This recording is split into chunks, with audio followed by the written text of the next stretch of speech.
إن الحمد لله نحمده تعالى ونستعينه ونستغفره ونعوذ بالله من شرور أنفسنا ومن سيئات أعمالنا من يهدي الله فلا مضل له ومن يضلله فلا هادي له وأشهد أن لا إله إلا الله وحده لا شريك له وأشهد أن محمدا عبده ورسوله أما بعد يا أيها الناس اتقوا ربكم الذي خلقكم من نفس واحدة وخلق منها زوجها وبث منهما رجالا كثيرا ونساء واتقوا الله الذي تساءلون به والأرحم إن الله كان عليكم رقيبا يا أيها الذين آمنوا اتقوا الله وقولوا قولا سديدا يصلح لكم أعمالكم ويغفر لكم ذنوبكم ومن يطع الله والرسول فقد فاز فوزا عظيما يا أيها الذين آمنوا اتقوا الله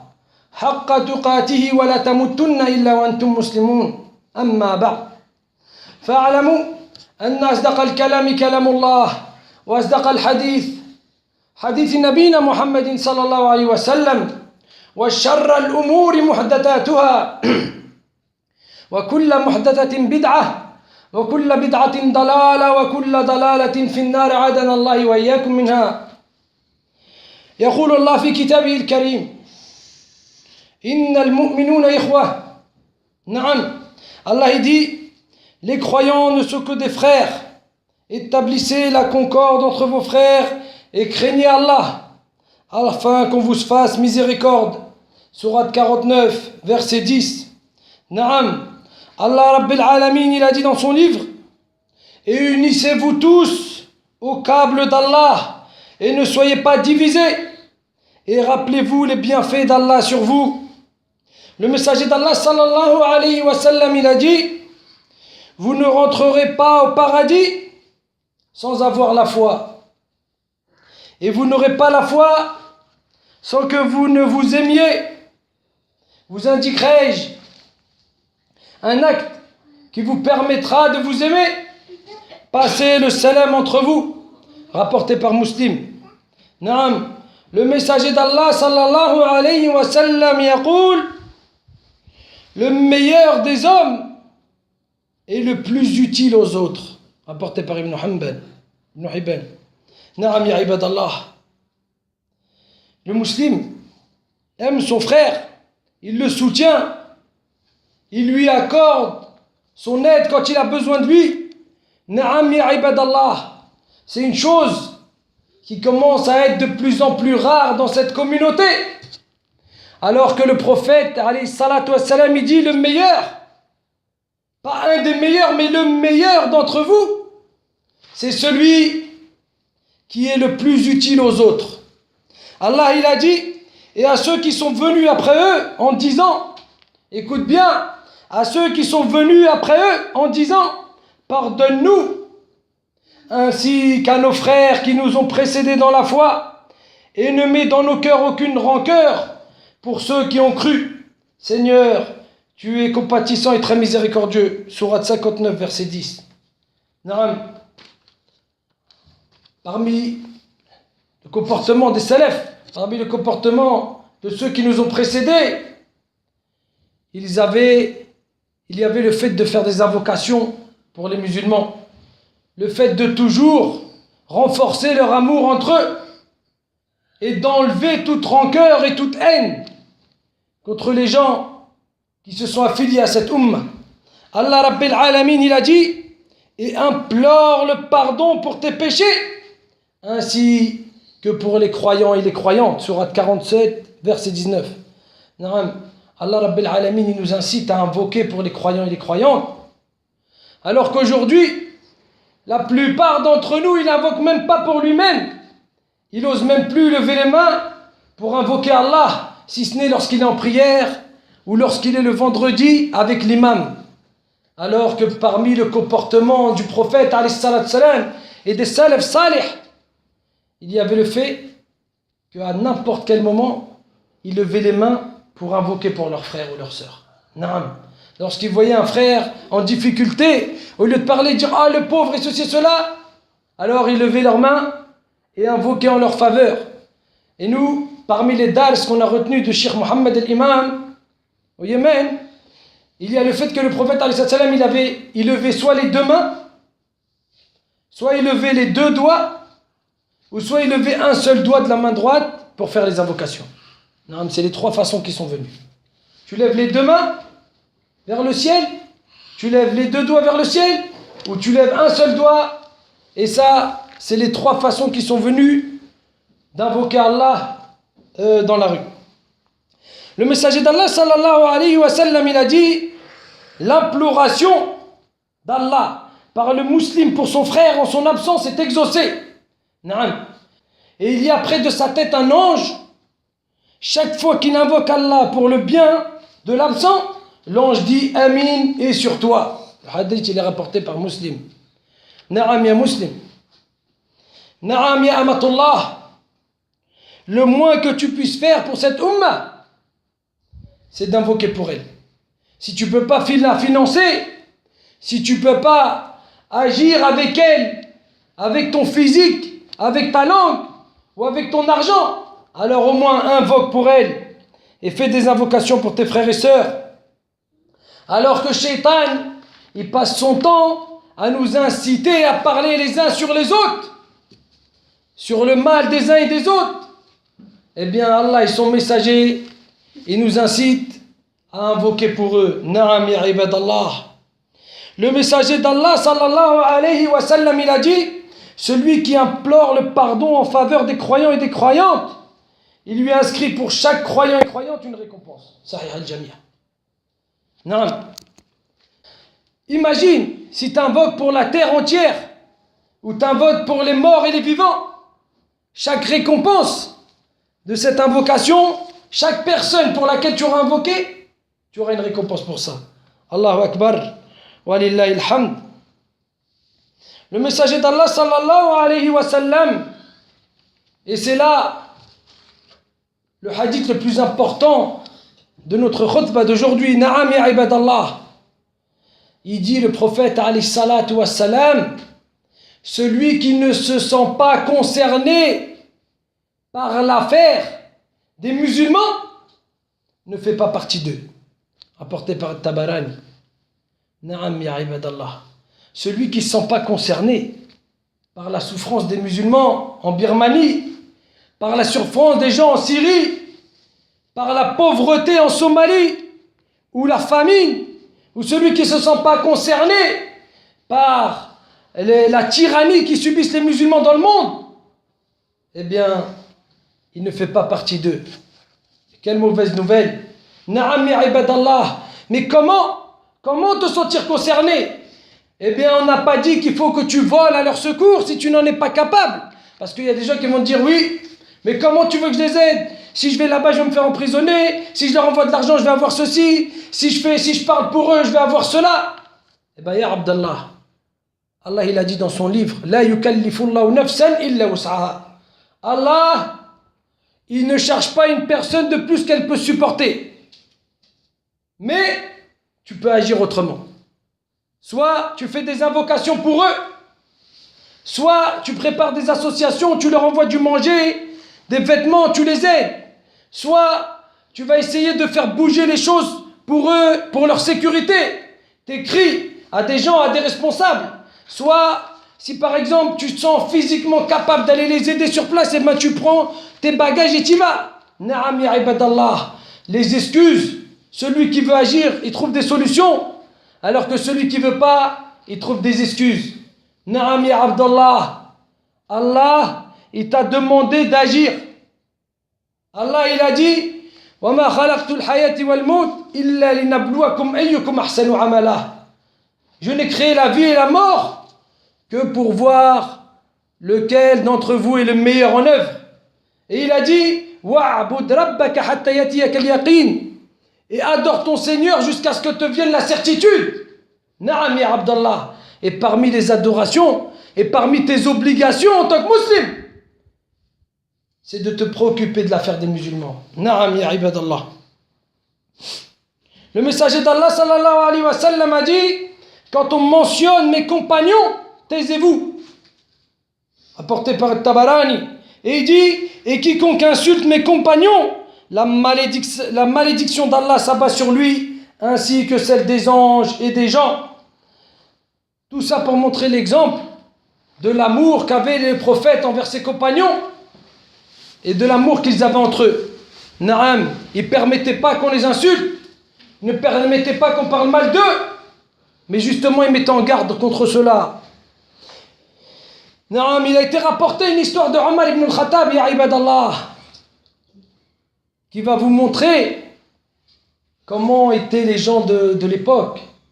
Et pas seulement les compagnons proches du prophète, alayhi salatu salam, mais les gens du peuple, des gens que personne ne regardait ou ne parlait avec eux. Il est rapporté qu'à l'époque de Omar ibn al-Khattab, celui-ci, lorsqu'il était calife, il avait l'habitude de faire des rondes dans la ville. Et un jour, alors qu'il faisait une ronde, il entendit une femme parler à sa fille. Et celle-ci, de dire à sa fille, « Oh fille, lève-toi et mets de l'eau dans le lait et mélange-le, afin qu'on le vende. » Naam ya ibadallah. À l'époque, les gens, ils vendaient du lait. Mais pour que le volume du lait il augmente, on rajoutait un peu d'eau dedans et on mélangeait, comme ça avait plus de poids pour le marché. Et cette petite fille, qui n'était ni une femme connue, ni une fille de quelqu'un de connu, mais simplement une musulmane de cette époque, elle dit à sa mère, « N'es-tu pas au courant de ce que Omar a déclaré à ce sujet ?» Et la mère de dire à sa fille, « Qu'a-t-il déclaré ?» Elle dit, « Il a envoyé un de ses agents aux vendeurs de lait pour leur dire de ne pas mélanger de l'eau avec le lait. » Et la mère, elle dit à sa fille, « Chère fille, lève-toi et fais ce que je te dis, car tu es dans un endroit où ni Omar, ni l'argent de Omar ne te voient. » Voilà la réponse de la maman. Et la fille, cette fille, Allahu Akbar, voilà ce qu'elle a répondu. Voilà ce que toute fille de cette umma devrait répondre. Elle dit, si Omar ne sait pas ce que nous faisons, le Seigneur de Omar, lui, le sait. Allahu Akbar. Et elle dit, je trouve inadmissible d'obéir à mon Seigneur en public et de lui désobéir quand je suis toute seule. Omar ibn al-Khattab radiallahu anhu, quand il a entendu cette histoire, il aurait pu s'énerver et dire, je suis le calife, je vais vous punir, qu'est-ce que c'est que cette éducation? Non, il a fait demi-tour et il est rentré chez lui. Na'am ya ibadallah. Voilà le comportement des compagnons, voilà le comportement du calife, le chef des croyants de son époque. Et ensuite, quand il est rentré chez lui, il a parlé avec son fils Hasim il s'appelait. Et il lui dit, va à telle maison, tu y trouveras une fille, si elle n'a pas encore été demandée en mariage, alors épouse-la. Peut-être qu'Allah vous accordera une descendance bénie. Na'am ya ibadallah, Allahu Akbar. Regarde cette petite action que la fille a accomplie. Juste le fait d'avoir parlé sans savoir que Omar il était là. Et Allah il a fait que Omar il vienne sur son chemin pour écouter cette parole, pour qu'elle devienne ensuite la fille du calife. Juste par son action d'obéissance. Allah il n'est pas injuste. Voilà comment le destin il peut changer juste grâce à une adoration, juste à une seule parole. Et en plus de ça, la dua ou le souhait de Omar il a été exaucé. Comment il a été exaucé, ya ibadallah? Eh bien, elle s'est mariée avec le fils de Omar, qui lui-même a eu une fille, et cette fille, elle s'est remariée, et elle a donné naissance à Omar ibn Abdel Aziz, qui fut un des meilleurs califes de l'islam. Na'am ya ibadallah, juste par cette obéissance. Allahu Akbar. Allah, il a dit dans son livre, وَمَنْ يَتَوَكَّلْ عَلَى اللَّهِ فَهُوَ حَسْبُهُ وَيَرْزُقُهُ مِنْ حَيْثُ لَا يَحْتَسِبُ. Quiconque craint Allah, Allah lui suffit. Et il lui donnera une issue favorable et lui accordera ses dons par des moyens sur lesquels il ne comptait pas. Sourate 65, verset 2. Et ne minimisez pas, ne serait-ce que la petitesse de vos actions, car c'est peut-être elle qui peut changer votre destin. Na'am, walhamdulillahi rabbil alamin. Et Allah, il a dit, celui qui a créé la mort et la vie, afin de vous éprouver et de savoir qui de vous est le meilleur en œuvre. Et c'est lui le puissant, le pardonneur. Sourate 67, verset 2. Na'am ya ibadallah. Toute cette création, la vie, les épreuves, la mort, tout ça pour voir lequel d'entre nous est le meilleur. Et où c'est qu'on va poser celui-là et où c'est qu'on va jeter celui-là. Ensuite, le messager d'Allah sallallahu alayhi wa sallam, il a dit, le meilleur d'entre vous est celui dont on espère le bien et dont on est à l'abri de son mal. Et le plus mauvais d'entre vous est celui dont on n'espère aucun bien et dont on craint son mal. Rapporté par Al-Tirmidhi. Sahaha al-Sheikh al-Albani, na'am. Na'am ya muslim. Rends-toi utile pour ta communauté. Rends-toi utile pour ta communauté, ça te sera utile à toi. Na'am ya Abdallah. Na'am ya Amatullah, arrête de penser qu'à ton ventre ou qu'à celui de ta famille. Arrête de penser qu'à ton confort ou à celui de ta famille. Mais pense à ta communauté, Na'am. Nafi' nous rapporte d'Ibn Omar, lorsque celui-ci, il était émerveillé par un de ses biens, il l'offrait en offrande. Na'am. Ibn Omar, le fils de Omar ibn al-Khattab, radiallahu anhu, quand il avait un bien, une monture, un vêtement, quelque chose qui lui plaisait, qu'il était vraiment émerveillé par cette chose, alors il l'a donné. Fi sabilillah. Ya Amatullah, as-tu déjà entendu parler de Darda et de Abu Darda, de ce couple? As-tu déjà entendu parler de leur comportement? D'abord, il faut que tu saches que Abu Darda, c'était un des plus pauvres des compagnons. Il n'avait rien et il vivait toujours seul. Alors, il est rapporté de Darda qu'elle a dit, oh Allah, Abu Darda m'a demandé en mariage et il m'a épousé dans la vie terrestre. Moi, je te fais la demande de nous marier dans le paradis. Alors qu'il l'a déjà demandé en mariage dans cette dunya et qu'elle est restée avec lui, alors elle fait l'invocation et dit, moi, ça ne me suffit pas. Je te demande, ya Allah, que tu me maries avec lui au paradis. Ensuite, elle demande à Abu Darda comment pour être marié au paradis. Alors il lui dit, si tu désires cela, alors ne te remarie pas après moi. Naam, voilà ce qu'il lui a demandé avant de partir. Et il mourut, et lorsqu'il mourut, elle était jeune et belle. Naam ya ibadallah. Et Muawiyah, qui était le 5e calife, il est venu la demander en mariage. Elle a refusé. Et elle lui a dit, non, par Allah, je n'épouserai personne dans la vie terrestre jusqu'à ce que j'épouse Abu Darda, Inch'Allah, au paradis. Naam. Ça, c'est un pacte qu'ils avaient fait. Aujourd'hui, on va voir des gens qu'avant de mourir, il est déjà en train de préparer sa femme pour un autre. Naam ya ibadallah. Non, vous devez marcher avec vos pactes. Et quand on se marie, c'est jusqu'à la mort. Darda dit à Abu Darda, et si je suis dans le besoin après toi, pourrais-je accepter les aumônes? Et lui de répondre, non, mais travaille et mange. Travaille et mange. Il ne cherche rien d'autre que de quoi te nourrir et de t'en sortir. Elle dit alors, et lorsque je n'aurai plus de force pour travailler, il dit, ramasse les épis de maïs, mais n'accepte pas les aumônes. C'est rapporté dans le livre de Sifat Safwa. Voilà comment étaient les salafs. Parce qu'ils savaient que lorsque quelqu'un veut quelque chose de toi, il va essayer de t'attirer par un petit peu de dunya.